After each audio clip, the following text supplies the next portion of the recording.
And finally, Russia is seeing a boom in demand for video games. PricewaterhouseCoopers expects the country's video game market to nearly double by 2014. But domestic producers could find it hard to catch in due to a lack of specialists able to meet the growing demand.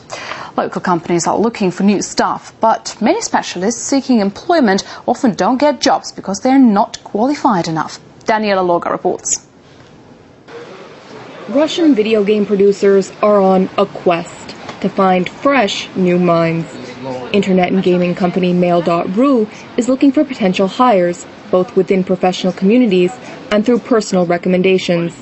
Most game developers in the country are self-taught, and companies like Mail.ru prefer not to hire developers from abroad.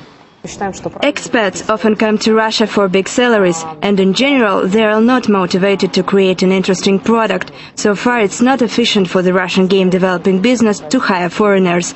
Another important thing is to understand the needs of Russian gamers. We prefer to breed specialists ourselves. The most important thing is to love games. Sergei is a 3D artist. That's a profession which doesn't officially exist in Russia, but it nevertheless is real in the game developing industry. Sergei studied 3D graphics in books and took some computer courses. He then tried finding a job at both Russian and foreign companies, but didn't succeed. I passed the test, but wasn't hired because I'm not experienced enough. It's hard to get into this industry if you don't have connections. Some game designers get the job by winning professional competitions. In foreign countries, 3D graphics is taught even at high schools. In Russia, it's not the same. But not all potential game developers are keen to enter the Russian market. The head of the first school in Russia with the Department of Game Development says some specialists don't understand how to use their talents in this field. Many Russian programmers don't take the game industry seriously. People think it's prestigious to work for a car market, but developing games probably doesn't have that appeal, despite high salaries.